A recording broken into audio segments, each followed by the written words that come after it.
I was trapped in the same fire with his beloved. Without hesitation, he chose to save her first. He said she would be scared. Yes, I wasn't scared because I was already destined to die. Later, the poison reached my bones, and I died on a cold, long winter night.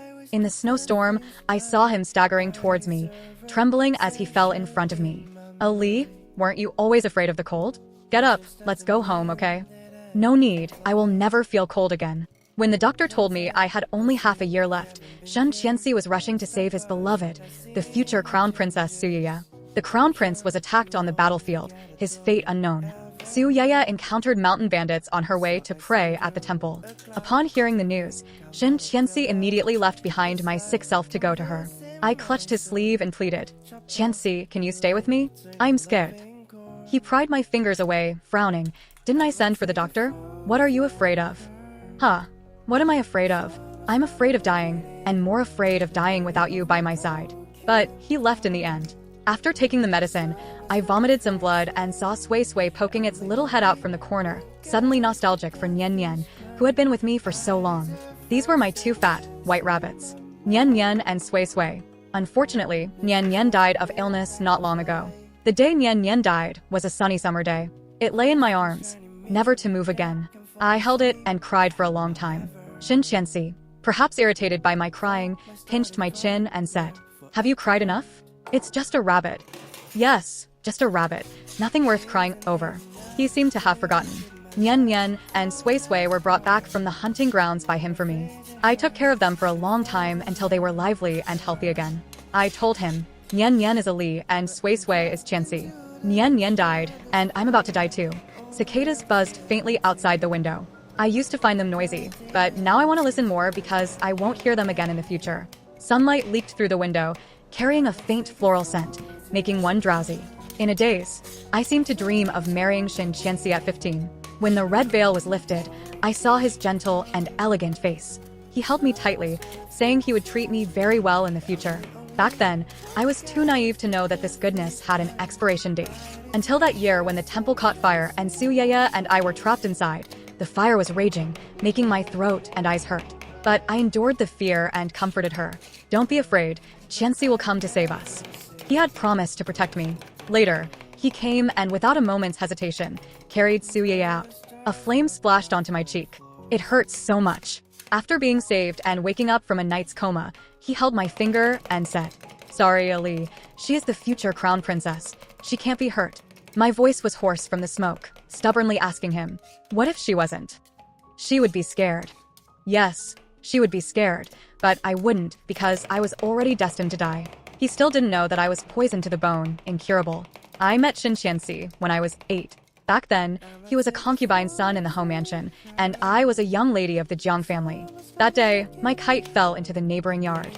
After failing to climb the wall, I crawled through a dog hole in the corner and saw my big butterfly kite and Shen Qianxi kneeling beside it from a distance. He was being punished, forbidden to eat, drink, or get up.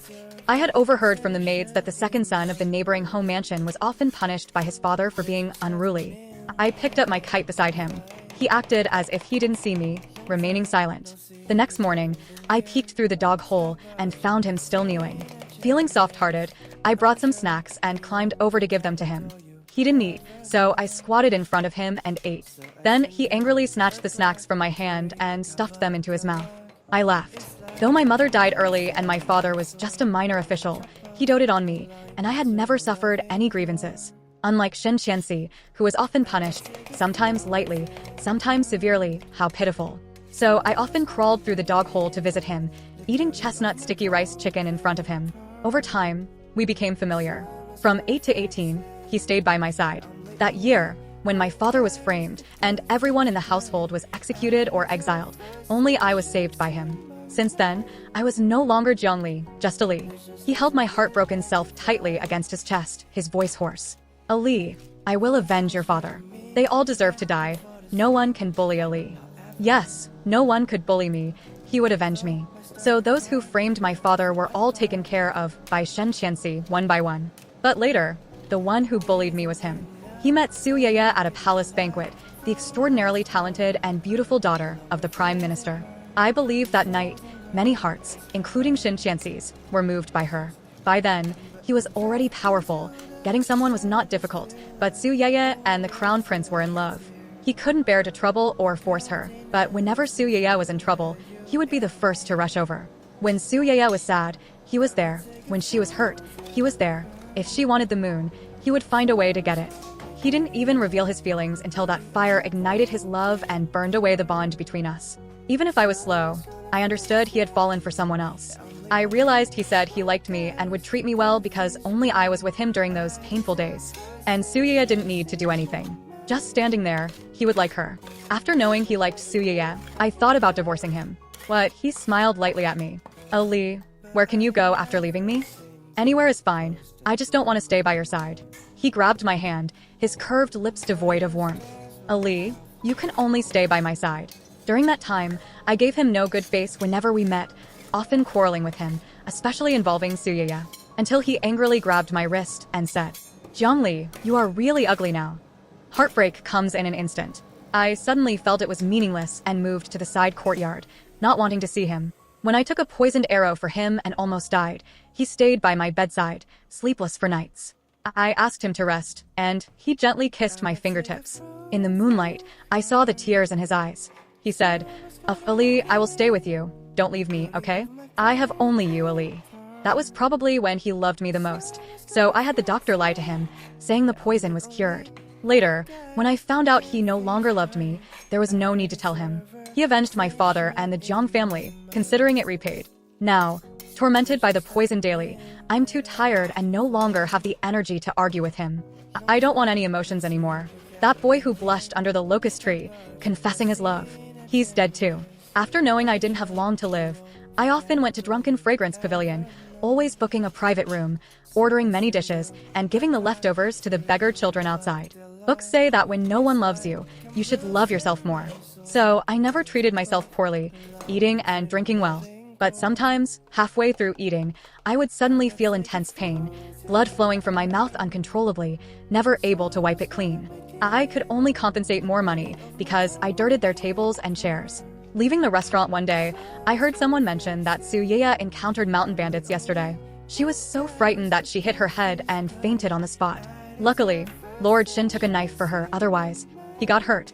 I don't want to care anymore.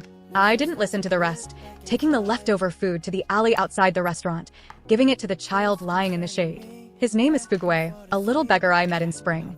That day, I almost fainted outside the restaurant, and he helped me sit down by the wall. I thanked him. He smiled and pointed at the food in my hand. I'm not helping for free. I want the chestnut cake you're holding. I smiled and gave it to him.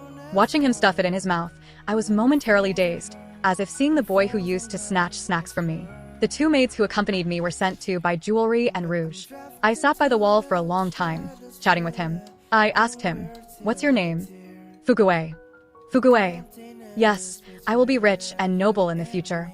He made me laugh. He asked my name, and I said, "My name is Nian Nian." "The Nian Nian from Years and Years?" My thoughts were interrupted by the pain in my fingers. Fugui looked up at me. "Nian Nian, you seem even thinner after a few days." I smiled. "Really? Do I look better?"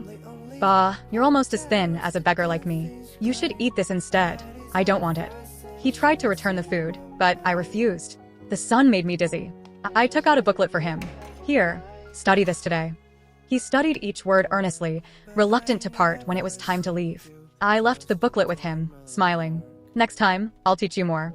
Now, I need to go teach Sui Sui. Promise you'll come next time." "I promise." When I returned home, Sui Sui was lying in Shin Qianxi's hand. So small, he could crush it with a single squeeze. I tried to take it from him, but he avoided me. The table was set with food. He asked me to sit and eat with him. "I just ate, I'm full." "Then sit with me." He gently stroked Sui Sui, not looking at me. I reluctantly agreed, resting my chin on my hand, watching him. After a long time, he asked, "What did the doctor say?" Oh, he finally remembered I was unwell. Poking Sui Sui, I said nonchalantly, "The doctor said it's nothing, just overeating." He said no more, slowly drinking his soup. Seeing his pale face, he must have been hurt. I couldn't remember when we became so silent. Thinking for a moment, I found a topic. "Do you think Sui Sui will be sad since Nian Nian died?" They had been together for so long. After a long silence, I looked up to find his deep eyes on me. "Ali, are you hiding something from me?" He asked, his voice as calm as ever. I wasn't worried. With his abilities, he could find out anything he wanted. So I nodded. Yes, I'm secretly planning to escape. The plan is ready. Sway Sway was suddenly placed in my hand. He stood up, looking down at me. Where can you go? Like this rabbit? He turned to leave. I instinctively grabbed his sleeve. Shin Qianxi, you haven't answered my question. What? Will Sway Sway be sad since Nian Nian died? Animals don't know sadness. I patted Sway Sway's head, looking at its red eyes, agreeing. Shin Qianxi was just like that. A man with a beast's heart, ruthless to others and himself, reserving his only gentleness for Su Yaya. What a waste of that graceful and handsome appearance. The first time I saw him kill was one evening when I was 11. I was trying to climb the wall to the neighboring yard. Just as I reached the top, I saw him unblinkingly kill 2 black-clad men with a dagger. Blood even splattered on my face. In that instant, I felt paralyzed, staring wide-eyed as I fell. I didn't hit the ground. He caught me. The bloodstained dagger was by my face. He frowned and said, "Be careful." I studied my breathing and said, "I'm fine. Just put me down." As soon as I touched the ground, I crawled back through the dog hole to my yard. Later, he left chestnut sticky rice chicken by the dog hole for half a year. Long after, remembering this, I angrily asked him, "I'm not a dog. Why leave food by the dog hole?" He rarely smiled. "You're not a dog. You're a little rabbit." Summer seemed to be ending. Time passed so quickly, and my body was getting worse. I didn't know if people often dreamed of the past before they died, but in my dreams, Shin Qianxi appeared the most. That year, on the Shaanxi festival, we walked through the bustling streets. In the crowd, he protected me, closely following behind. We bought 2 masks. He was a little rabbit, and I was a big wolf. When I put on the mask and howled at him, there was a sudden commotion. The scaffolding for a juggling performance nearby fell towards us. People moved chaotically. There was no escape. Then, everything went black as Shin Qianxi pulled me into his arms. I heard a muffled grunt as he took a thick pull for me, lying in bed for 3 days. That might have been his last period of concealment. Some said his mother was a prostitute, killed after giving birth to him. Others said she was a maid who committed adultery and was executed, but no one knew the truth, so he lived poorly in the Ho mansion. Pitiful. Until his ambitious and ruthless nature was revealed, and half of the Ho mansion, including the Marquis and his legitimate son, died mysteriously. I thought I should pity myself first. Looking back, that time across the walls was probably the most beautiful between us. When I woke up in the morning, Shin Qianxi had already left. My chest ached, and I vomited blood into a handkerchief. Then, I listlessly lay on the chaise with Sway Sway, reading a storybook. Halfway through, it suddenly got lively outside. I asked and learned the crown prince had returned. He even brought back a woman. I heard she was not only beautiful but also talented, articulate, and skilled in medicine and making explosives, deeply loved by the crown prince. She had saved the lost and gravely injured crown prince. I suddenly thought of Su Yaya, talented and beautiful, in love with the crown prince.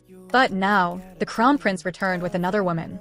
Turning a page in the storybook, it read, "When gods fight, mortals suffer." I sighed. The crown prince's triumphant return was celebrated with a palace banquet. Shin Qianxi returned that night, smelling faintly of alcohol. While walking Sway Sway in the garden, I saw him gazing at the moon, hands behind his back. Sway Sway leaped from my arms, landing at his feet. "Don't move, don't step on it." I quickly crouched to pick it up. Just then, a wave of dizziness hit, and I almost fell. A pair of hands caught me. As my vision cleared, his eyes locked on mine. "What's wrong?" At that moment, perhaps drunk from his scent, I seriously said, "Shin Qianxi, do you believe me if I say I'm dying?" He paused, then frowned at my face. "Your complexion is good. If you're pretending, make it more convincing." Of course, my complexion was good. I carefully painted it. I looked at my bright red dress and nails painted in vermilion, smiling. "I'll wear a plain dress next time." Just like Su Yaya's plain dress. In his eyes, only Su Yaya had always been delicate, fragile as a willow. But I grew up with him, able to climb walls, crawl through holes, and even wrestle with him in bed. He knew my body better than I did. Unfortunately, that was the past. Now, I barely had the strength to hold Sway Sway. Late at night, lying in bed, I stayed far from Shin Qianxi, motionless with my eyes closed. Since revealing the truth, he rarely came here, and I never sought him. When his arm wrapped around my waist, I instinctively said, "Shin Qianxi, don't touch me, okay?" My voice trembled uncontrollably. I used to think he loved me, but now I knew he didn't. Tonight, with a heavy heart, drunk and gazing at the moon, I didn't want to think or be touched.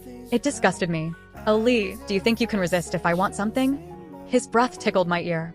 I bit my lip, my mental defenses collapsing, tears silently falling. I didn't know how long passed before he took the dagger from under my pillow and said, "Sleep." At the end of September, something big happened. The crown prince suddenly wanted to break off his engagement with Suyaya to marry the woman he brought back from the battlefield. The three-person story caused quite a stir. During that time, Shen Qianxi seemed particularly busy. Later, I learned he was plotting to seize the throne for Suyaya. I guessed he didn't want to see Suyaya suffer anymore and wanted to take her away. But Suyaya was the crown princess chosen by the late Empress Dowager, so the engagement wasn't broken. The crown prince insisted on marrying the woman he brought back as a concubine, and people pitted Suyaya, the childhood sweetheart. I caught a drop of rain from the eaves, cold. Though I was a young lady from a minor family, I had heard many stories about the crown prince and Suyaya at tea houses and restaurants. The most memorable was when the crown prince set off fireworks across the city on Suyaya's birthday to make her smile. Back then, we hadn't met them yet. I stood on the locust tree in our yard, struggling to see the fireworks when I accidentally fell. Shin Qianxi caught me and asked with a stern face, "Are they that beautiful?" I smiled up at him from his arms. "Not sure. Let me look again." Of course, they were beautiful, but they belonged to Suyaya. Yes, the crown prince used to love Suyaya so much, but now he had changed his mind. People pitted Suyaya, the childhood sweetheart, but who knew she was also someone else's beloved. I had always been curious about the woman the crown prince brought back. Later, when I went to give books to Fugui, I coincidentally saw her. At that time, the four of them stood under the autumn sun on the street, while I hid in the shadows of an alley. That was the first time I saw her. Her beauty and temperament were on par with Suyaya's, with a gentle smile on her lips, standing quietly beside the crown prince. She didn't seem like an ordinary woman. Across from them were Shin Qianxi and Suyaya. Beneath the calm conversation lay hidden currents. The wind lifted the hem of my dress, and a few fallen leaves landed at my feet. I couldn't help but think of the stories I read. The entanglement among the four of them seemed like a tale of love and hate. Although I couldn't understand the main characters and the ending, I was sure of one thing: I must be an insignificant passerby in the story. If I died, then I died. It would have no impact on anyone. Fugui tugged at my sleeve, bringing me back to reality. He looked up at me. "Nian Nian, why are there so many books this time?" Teaching Fugui to read had been a small joy in my otherwise dull days over the past 6 months. Later, I found he was very smart and diligent, so I would teach him whenever I went out. But he was so smart, he should go to a better place. I patted his head and smiled. "Oh, because it's getting colder, and I'm afraid of the cold. I won't go out often. Read these books first, and if you don't understand anything, ask the teacher." When I took Fugui to the academy, he held my hand and asked, "When will you come to see me again?" I looked out the window and smiled. "When the flowers bloom in spring." On the way back, I bought some chestnut sticky rice chicken, but no matter how much I ate now, I couldn't recapture the taste of the past. After autumn, it rained several times, and it got colder. When I was a child, I once fell into a lake in winter. When they pulled me out, I had no body heat, burning with fever for 3 days and nights before waking up. Since then, I had been particularly afraid of the cold. Even a bit of chill would make me shiver. I remember my first winter after marrying Shin Qianxi. Every night, he would hold me in his arms like a big heater. One night, I rubbed my face against his chest, laughing. "Qianxi, you're so warm." In the dark, he was silent for a long time. Then, as if unable to restrain himself, he took my hand, slowly moved closer to my ear, his hoarse voice carrying a hint of dangerous seduction. "There's something even warmer. Do you want to try, Ali?" Something even warmer. When I woke up from the cold, I realized I had been dreaming again. Water dripped from the eaves, making a ding-dong sound. I stared blankly at my pale face in the bronze mirror, suddenly unable to remember my past appearance. With trembling hands, I slowly applied makeup, but no matter how I tried, I couldn't do it right this time. Angry, I swept everything to the floor, causing a clatter. Soon, the door opened, but no one spoke. I sat with my back to the door for a long time, then wiped my eyes and said to the person who entered, "It's okay," my hand slipped. The person who entered was my maid, Little Belle, a mute girl I had saved 3 years ago. Now, she was the only one in my courtyard, the only one who listened to me. "Little Belle, I want some chestnut sticky rice chicken. Go buy it for me." Shin Qianxi never restricted my or Little Belle's freedom as long as I didn't leave. I had tried to escape once. Back then, my body wasn't as weak, so I had Little Belle help me. I took Sway Sway and tried to escape with her. But just as I stepped into the boat, I found Shin Qianxi already sitting inside. Little Bell was held at sword point by his men. The sound of paddling was intermittent outside. Shin Qianxi leisurely put down his teacup and looked at me. "Ali, where are you going?" Little Bell looked at me calmly, moving her fingers, saying, "Don't worry about me, I'm not afraid." But I was afraid. My mother died, my father died, everyone in the Jiang family died, even the Shin Qianxi, who loved me, died. I didn't want to see anyone around me die anymore. I should have known. Someone like Shin Qianxi, even if he didn't love me anymore, I would still be his. But it didn't matter. I would leave him soon. I had prepared Little Bell's dowry, and after staying with me for a few more days, she could go find Fuguei. Little Bell picked up the rouge before leaving. I reapplied it in front of the bronze mirror. This thin appearance reminded me of my mother when she was gravely ill. My father would silently cry whenever he saw my sick mother. Later, my mother had someone make her up every day, wearing bright clothes. It was to look spirited, making my father feel better. I wasn't doing it for others, just to make myself feel better. While holding Sui Sui and waiting for the chestnut sticky rice chicken, the rain suddenly intensified. It rarely rained so heavily in October. When Little Bell returned with the chicken, soaked, there was a sudden commotion outside. Shin Qianxi was seriously injured, unconscious for 3 days. When I brought Sui Sui to see him, the room was filled with a heavy scent of blood and medicine. His subordinates respectfully greeted me, "Madam."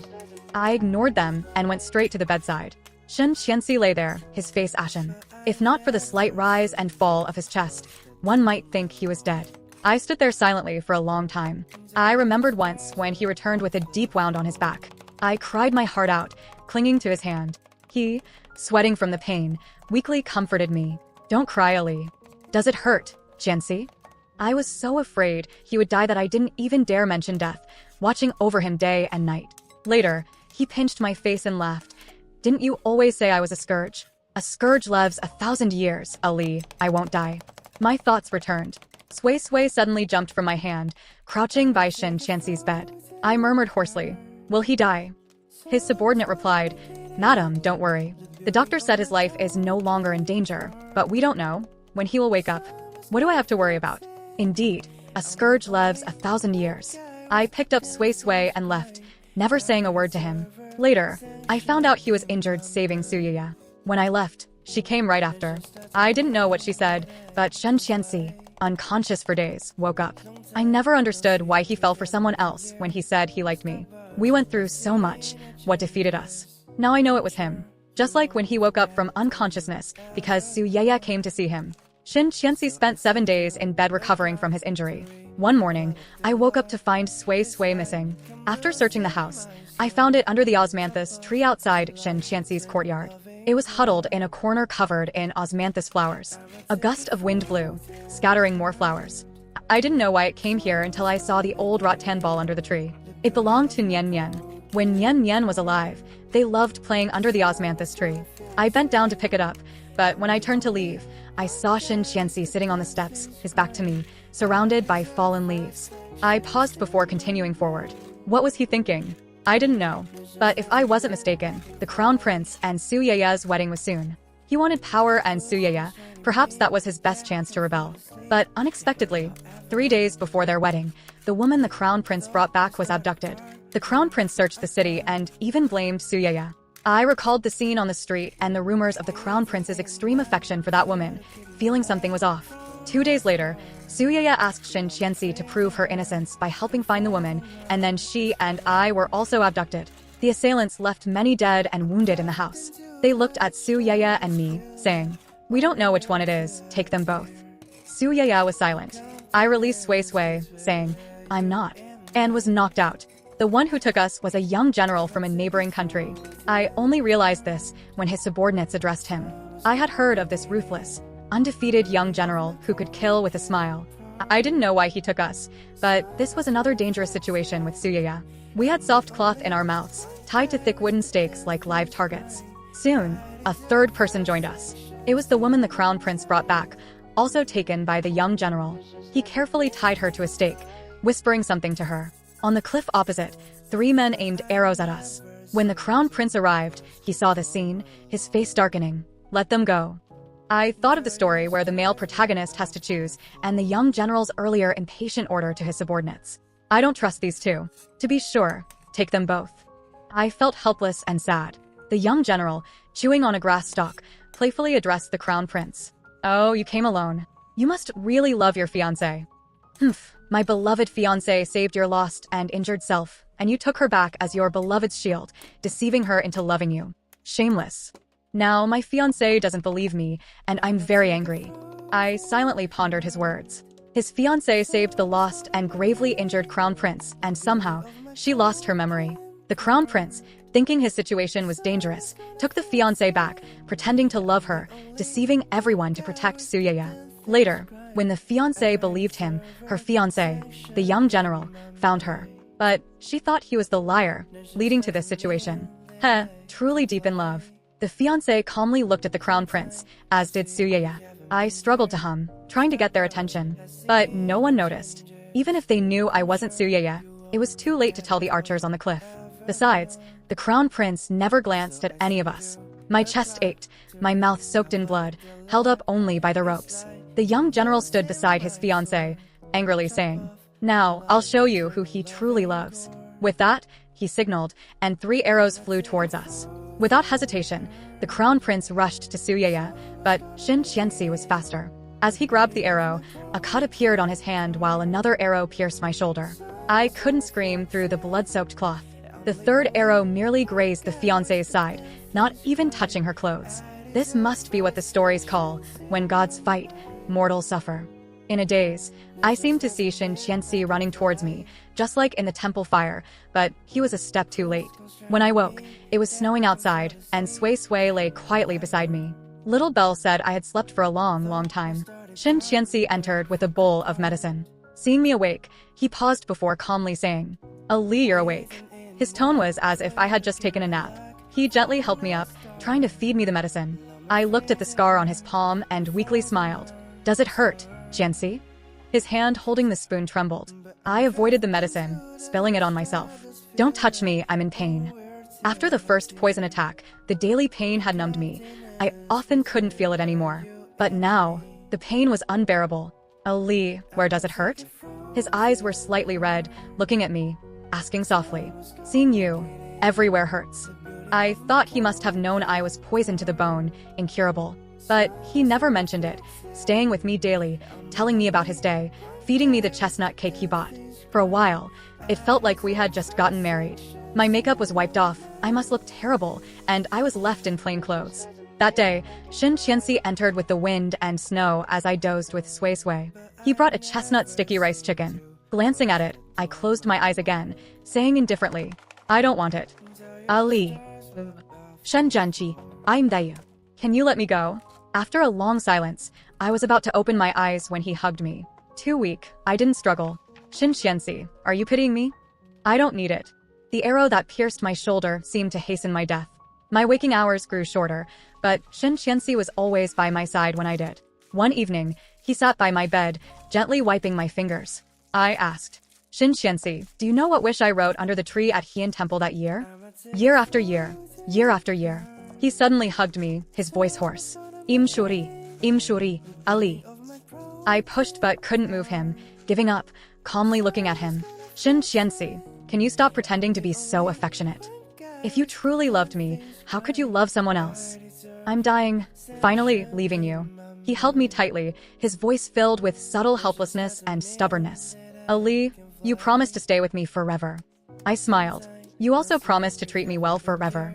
You deceived me once, so I'll deceive you once." Suyaya became the crown princess. I heard that on their wedding day, the brutal and ruthless king of Pingyang rebelled. Inside and outside the palace, there were conspiracies. The emperor was captured, the empress was confined, and both the crown prince and Suyaya were injured. In the critical moment, Shin Qianxi led his men to turn the tide. Little Belle described it, frowning in confusion, because Shin Qianxi, in the most advantageous position, didn't seize the throne. He watched the crown prince and Suyaya marry and then retreated. When he returned, he brought a bag of chestnut cake, but I hadn't woken up yet. Indeed, Suyaya had someone she wanted to marry, so he let go. I watched the increasing snowfall, whispering, "This year's snow is so heavy, so cold." Little Belle added another quilt for me. Before leaving, I smiled at her tearful eyes. "When the snow stops, go to Chongqing Academy and find Fugui." "Little Belle, I've prepared the silver and dowry." Tell Fugue that when he achieves great success, I'll visit him. After she closed the door, it soon opened again. Shen Qianxi entered. Since I was shot, he had held my cold body every night, warming me.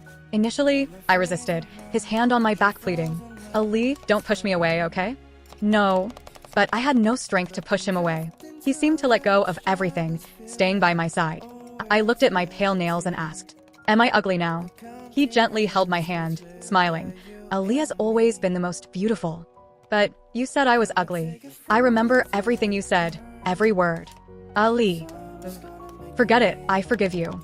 I'll die before you, and if there's a next life, I won't meet you again. That's good. He held me tightly, burying his face in my neck, tears falling on my neck, burning. Lately, I had been dreaming of my mother's death. She said she would get up to comb my hair in the morning, but she was gone by night. Maybe people have a final burst of energy before they die. One midnight, I suddenly felt spirited. I poked Shen Qianxi. I want chestnut sticky rice chicken. Go buy it. The wind and snow were heavy outside. Before leaving, he held my hand tightly, his eyes red. Okay, wait for me. Don't sleep if you're tired. I know, go quickly. After he left, I got up, walked to the bronze mirror, and saw a thin, ugly person. I took out the rouge I hadn't used in a while and slowly applied it. After putting on makeup, I chose a green coat and skirt to wear. Green symbolizes vitality. Opening the door, I was choked by the snow, coughing. I endured it, stepping into the thick snow, leaving through the back door. After the Jiang family incident, Shen Qianxi bought another house. I never returned, only glancing from afar. But now, I wanted to go back. Walking on the road, I fell many times. Worst of all, the poison flared up, more violently than ever. Every part of me hurt, blood flowing from my lips, never stopping, staining my dress. After another fall, I couldn't get up, covered in snowflakes. So cold, so painful. Closing my eyes, countless images flooded my mind. I saw the rebellious boy extending his hand under the courtyard wall, his eyes wild, unlike mine. This time, I should sleep without pain. The snow fell on my face, piercingly cold. From now on, there would be no trace of me in this world. I turned into a wisp of a soul, watching as Shen Qianxi stumbled through the heavy snow, collapsing before my body. He didn't dare to touch me, his voice trembling. Ali, weren't you always afraid of the cold? Get up, let's go home, okay? No need, I won't feel cold anymore. The silent night answered him. After a long time, he carefully lifted my body and slowly walked through the snow. For some reason, I was compelled to follow him back. I watched him place me on the bed, meticulously wiping the blood from my face, forbidding anyone else to touch me. Then he sat there, staring blankly for a long time, as if turning into a stone statue. The next day, my body was buried. At first, he didn't show any sadness over my death, busily attending to his duties, never stepping into the courtyard where I used to live. It was as if, by not looking, he could pretend I was still alive, right there. In early February, the crown prince contracted the plague while dealing with it and was nearing death. When Su Yeye came begging, Shen Qianxi quickly supported a new crown prince, consolidating power bit by bit. With tears in her eyes, Su Yeye looked at him. Qianxi. Shen Qianxi calmly said to her, "Don't worry, the new crown prince likes you too." Then Su Yeye ran away. Watching Shen Qianxi, I finally noticed something was wrong. When I was alive, even though we quarreled, at least he had emotions. Now, he had none. Until one night, startled awake by a spring thunderstorm, he suddenly looked in my direction, then wandered around barefoot, calling, "Ali, Ali." I followed him, watching as he asked everyone in the household, "Have you seen Ali? Where is Ali? Did Ali leave me? Is she not angry anymore?" "She left me." No one dared to answer. Finally, he stumbled into the courtyard where I used to live, clutching my clothes and burying his face in them. Floating behind him, I could only see his trembling shoulders. The next day, he returned to normal, seemingly forgetting what had happened the previous night. I couldn't tell if he genuinely forgot or pretended to, but it didn't matter. What mattered was that a few days later, he was ambushed at Drunken Fragrance Pavilion. At that time, he was staring blankly at the chestnut cake and sticky rice chicken on the table. When the dart flew towards him, he could have dodged, but he barely moved and then stopped. If he had dodged, the food on the table would have been ruined. The dart embedded in his shoulder, blood instantly spilling out. Shen Qianxi looked at the chestnut cake and sticky rice chicken, his lips curling slightly, dark blood oozing from his mouth as he fell, silently saying, "If they are ruined, Ali would be angry and wouldn't want me anymore." The dart was poisoned, the same poison I had. I had imagined countless endings for him, but never this one. Fate goes in circles, always returning to the beginning. Like I should have died when the Jiang family fell, and Shin Qianxi should have died from that poisoned arrow. On the night my soul dissipated, Shin Qianxi, who had been unconscious, suddenly woke up, looking at me floating in front of the desk. On his desk was a painting of me sitting on the wall, watching him practice martial arts. At that moment, he gently asked, "Is that you, Ali?" Instinctively, I turned, smiling at him as he ran towards me, eyes filled with pain. Then I gradually faded away,